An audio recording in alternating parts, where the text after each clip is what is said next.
dipersembahkan oleh Luwak White Coffee.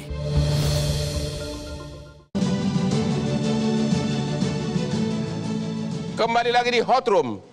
Pembahasan semakin seru dan Hotman selalu mengandalkan kehebatan kopi kesayangan Hotman. Sarapnya langsung segar.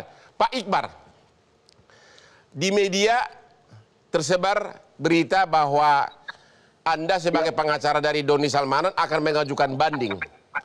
Emang Anda tetap mengatakan Doni Salmanan tidak bersalah dan maunya bebas total? Ya iyalah Bang, harus itu mutlak Bang.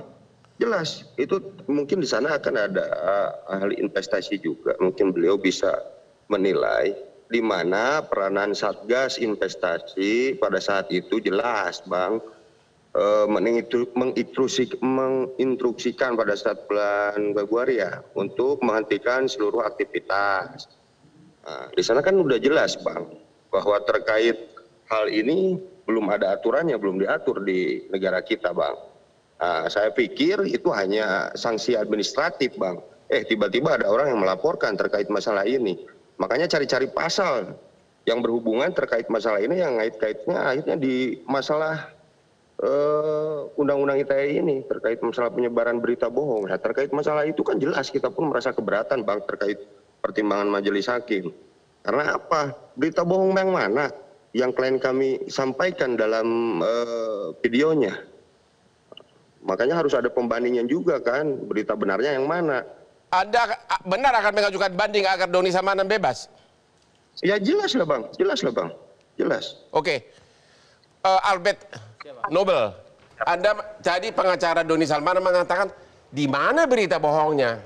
Kita kan sebagai korban yang kita tahu ini tuh investasi. Ya. Ternyata setelah ini booming, dibilang untuk Bapak Rian bahwa ini tuh seperti perjudian. Ya. Kita nggak tahu bahwa itu perjudian. Tapi dengan, kita juga sempat tanya ke Doni Salmanan di grup, apakah ini judi atau tidak? Tidak, dia bilang. Tetapi setiap kita mengikuti arahan dia, logikanya gini Bang, kalau misalnya kita terabar dengan dia, mengikuti arahan dia, kalau dia kaya, kita pun ikut kaya. Ini kan tidak, dia yang kaya, kita yang miskin. Jadi semakin miskin kita, dia semakin kaya. Terbukti dengan Maret 2021, transaksi dia sampai Januari 2022, 200 M. Dari mana hasilnya? Sedangkan di kemarin pengadilan itu kan tidak dibuktikan. Dan dari saksi bank pun dihadirkan juga, memang transaksinya banyak. Dari Dastra segala macam, dan itu sudah terbukti Bang. Jadi apa kebohongannya itu belum nangkap? Itu kan keuntungan dia, ya. Anda untung, dia untung, Anda rugi. Tapi yang Anda temukan kebohongannya itu di mana gitu loh? Dari Dia bilang pada kita dia itu seorang trader. Realitanya dia seorang afiliator. Terus yang pertama. Yang kedua? Yang kedua dia tidak bilang bahwa dia mendapatkan keuntungan dari korban. Ya. Ternyata memang dia mendapatkan keuntungan dari korban. Dari cara hitung-hitungannya bisa nggak you buktikan bahwa itu bohong? Saya sih ada ininya bahwa ada 80%, 700 orang ke atas dapat presentasinya 80%. Ya. Keuntungan bagi si afiliator. Ya. Dari hasil kerugian korban. Ya. Itu. Anda sudah rugi sekali, 2 kali tapi diturusin terus. Itu dia, kita kan selalu konsultasi di grup VVIP-nya Doni Salmanan. Ya. Kok bisa ini? Balik lagi motivasi Doni Salmanan. Ingat bahwa loss itu adalah profit yang tertunda. Selalu dimotivasi. Ini yang maksud saya tuh, kalau memang dia menyatakan bahwa masuk ke sini, kalau lo rugi kita dapat 80%, lo ini kita yang kaya, lo yang miskin. Ya pasti nggak ada korban yang masuk ke situ Bang. Nggak akan ada yang kena tipu.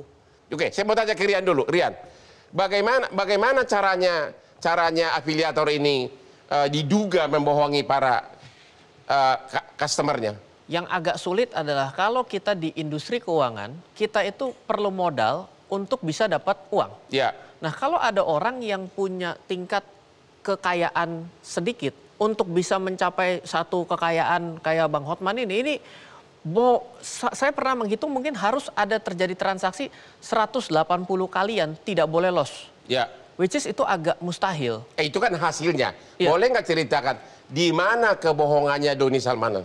Kalau misalnya harus dibuktikan, buktikan bahwa memang trading yang selama ini dilakukan seperti itu. Pembuktiannya dilihat transaksi sebelumnya bisa dibuka. Masalahnya adalah kita tidak bisa tahu karena ini adalah aplikasi yang ada di luar Indonesia yang pasti auditable-nya saya nggak tahu bagaimana mengauditnya. Atau ya kembali dibuktikan bahwa saya kasih waktu kamu 6 bulan, buktikan dengan aplikasi yang sama, kamu mencapai satu nominal yang seperti yang kamu maksud. Boleh nggak Anda ceritakan apa sih yang dijanjikan oleh para afiliator ini? Apa yang dijanjikan? Misalnya kalau kita ke bank kan tanam uang di bank 3% bunga deposito, itu udah fix. Kalau afiliator ini apa yang dijanjikan sehingga rakyat tergiur? Yang dijanjikan sebenarnya adalah seperti yang ditampilkan di sosial media. Yaitu apa? Ya flexing, bisa kasih mobil yang keren. Dia sebenarnya kan bicara bahwa ditanya kan sama para followersnya kan. Gimana kamu bagaimana jadi kaya? Oh saya dengan cara melakukan transaksi ini. Jadi sebenarnya menurut saya yang ada masalah poinnya adalah flexing di sini yang dicoba untuk dijadikan bahwa ini adalah solusi saya selama ini menjadi orang kaya karena tanpa memberikan analisa keuangan yang masuk di akal gitu. Nah, saya nggak tahu kalau para trader yang mengikuti, katanya kan trader gitu ya. Itu gimana diajarin apa? Saya kan nggak tahu. Bagaimana caranya rakyat awam agar tahu bahwa itu adalah investasi bodong? Oh iya, kalau mau paling gampang kalau saya ya, di luar yang memang terdaftar dan diawasi regulator, di sini Indonesia OJK dan Bapepti. Maka luar daripada itu nggak usah. Itu satu. Yang dari segi hitung-hitungan atau janji? Nah, kalau sebenarnya mereka tidak aplikasi ini yang paling bermasalah adalah karena mereka menggunakan afiliator yang tidak mengerti keuangan. Sehingga mereka menyiapkan skripnya. Dan setahu saya sih kalau yang di keuangan nggak akan mau memasarkan ini karena ya ini tidak ada barangnya, tidak ada fisiknya, tidak ada instrumennya. Di sini hanya menggunakan harga emas naik, ya udah kamu 10 detik lagi dapat gitu. Itu tidak ada di dalam instrumen. Tapi kan kenyataannya satu investasi bodong ditutup, minggu depan buka lagi. Nah, dengan nama lain atau metode lain. Ini perlu menghadirkan, mungkin menurut saya gini Bang. Saya berusaha, saya juga awal yang pertama kali itu juga bertanya gini nih. Kenapa ya regulator kok tidak bisa dengan... Maksud Anda apa? OJK itu sangat lemah atau gimana? Iya, regulator ada OJK, ada dari Bank Indonesia, ada juga dari Bapepti. Yang saya coba tanyakan adalah sebenarnya ini kenapa tidak bisa ditutup? Karena satu masalahnya adalah kita di sini kalau belum berkasus tidak bisa diproses. Artinya kan akan terjadi satu masalah menunggu kasus baru bisa diproses. Gimana Ibu Jenti? Benar nggak itu? Walaupun OJK sudah melihat ini ada keanehan, kata beliau kalau belum berkasus tidak bisa diproses. Benar nggak itu penafsiran secara hukum begitu? Ya, itu kemudian apalagi dikatakan tidak ada regulatornya. Lah kalau tidak ada regulasinya kenapa kok dibiarkan kan gitu ya? Benar. Jadi dibiarkan kalau nggak ada kasus ya biar aja gitu kan? Seperti itu kan nggak benar. Dan lagi itu loh nutup itu kalau di luar negeri itu ada misalnya binary, ada option, ada binary-nya aja. Itu kan namanya masih binomo, tapi masih oke walaupun namanya di belakangnya lain.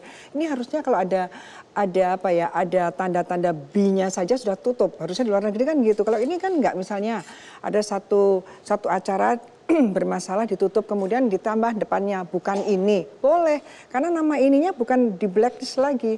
Harusnya kan seperti itu lebih kuat lah bahwa negara memang menjaga warga negaranya untuk tidak terlibat. Tapi yang penting adalah gini ya, kasus ini adalah kan tadi dibilang dia ini punyanya dia punya